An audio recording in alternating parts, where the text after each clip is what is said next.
Today we strike back at the Exclave.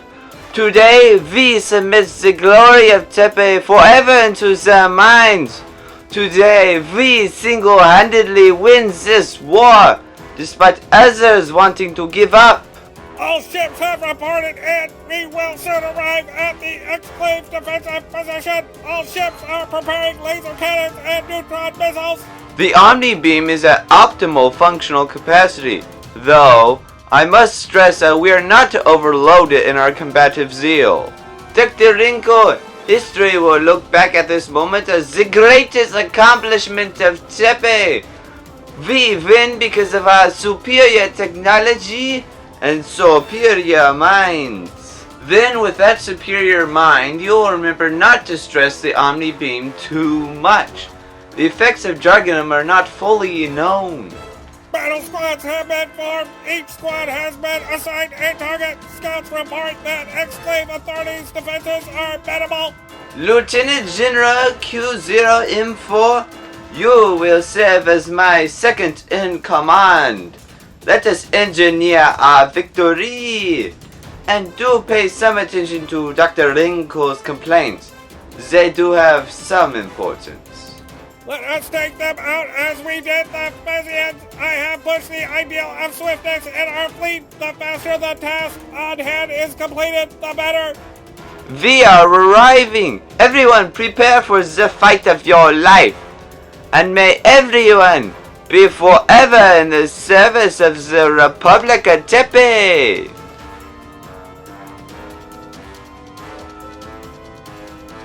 Vayax, do not be alarmed by the presence of so many CPA ships.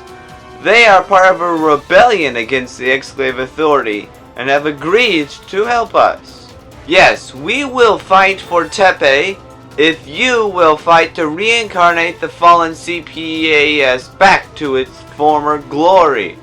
The Exclave Authority can't help to capture the former spirit. With these reinforcements, it is possible we can not only rejoin the coalition, but also flank the Exclave fleet, killing 2 aerial creatures with 1 solid mineral substance. For the time being, I'll stay on board with General Hollinger and General Smirk to coordinate our return. Professor Proboscis out. I assume that you want to know more about Operation Helos, especially since, as I believe, the war that Tepay has founded in itself follows that operation to the T. And you said as part of this operation, the Exclave's interior regions would be surprisingly empty, as most ships are stationed to hold the line. Yes, but I will warn you, at the first signs of a possible invasion of the Exclave Authority from its own interior, will certainly spawn a rebuttal and quickly settle back into a stalemate. That's why we wouldn't just strike anywhere. We would bomb and destroy the capital of the Exclave Authority. Take out the head and the rest of the body will die. That is true, but it is important to remember that the Exclave is organized into a governor's system. Even if we took out their supreme head, they could likely reorganize quickly and form another opposition. My generals, I must say what the professor suggests is a splendid idea. The governor system has been given too much credit. Let us strike from the inside. Yes, while the decimation of the Exclave capital may yield short-term results, I do not trust that it will deliver the momentum to deliver us to victory. Hollinger, you forget human nature. Possibly after seeing such destruction, individual governors would be spooked in capitulating to us. Professor, what is the firepower on that enforcer you brought with you? To properly carry out a surprise attack, we should probably go now. It will not contribute as much as your entire fleet, but the Enforcer class is one of the strongest ship designs in Tepay history, really only eclipsed by the Tepay Goliath. Deactivate Levid program. It is evident that we cannot let the Professor return. Have the supercruisers target their weapons on his enforcers. Have them all fire a full round of torpedoes. What is going on here? Why is Lavid a hologram? Wait a second. This is a trap! Viax, come in. Get the Tepay out of here. Don't worry about me. Compass wanted to assess your threat level and see if it was necessary to eliminate your silly little coalition fleet, which it is now apparent that we must. I have been tricked, though I do not know if I believe your assessment is accurate. I am much more dangerous than I appear. Gods, lock up the professor. And you couldn't actually have believed that Lavid was still alive? Did you not see that giant explosion that took out the whole Capitol building? If it makes you feel better, this is all part of Operation Helios. Capture the head of the major military power and use them to further negotiate peace.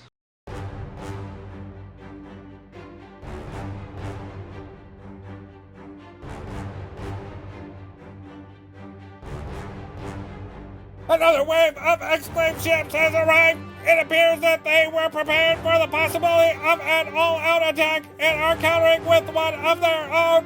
It does not matter. I can blow their ships as fast as they can send them and make them. Continue to fire the Omni Beam. I want any spare energy redirected. General Voss, I fear that the Omni Beam is on the verge of overload. We cannot sustain this continual rate of fire you want, and if we do, the ship will implode. And what does this implosion entail besides the loss of one of Tepay's greatest achievements and our deaths? Given that unlike the Crusader, the Goliath lacks the ultra-strong hull, it will most certainly result in a massive explosion that will take out more than a few other ships. We will continue to fire at maximum capacity until you rules that any further usage will result in a more than 60% chance of self-detonation. It is time for us, at least, to fall back for a little while and let the weapons cool down. You, of course, can continue to coordinate your battle. Without the Goliath, we stand no chance of winning. Do you not see that the Exclave is putting everything into repelling us, no matter the casualties? And that tactic is working. There isn't anything else we can do. General Voss, please consider the losses Tepay is suffering. Q0M4, take us out of harm's way. We will let the Omni Beam settle down a bit. Then we will rejoin the battle and ensure that Tepay wins this battle and this war. King Pachinko, no progress has been made to break through the Exclave authorities' defenses.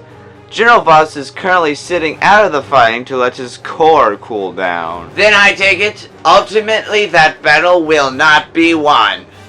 What are my options going forward? That is most apparent, and as previously discussed, it is time to commence peace talks and use diplomacy to reach a war's end. I would not suggest the alternative, which is to continue pouring in more soldiers and spaceships to attempt to make anything out of this unwinnable war. The decision is obvious.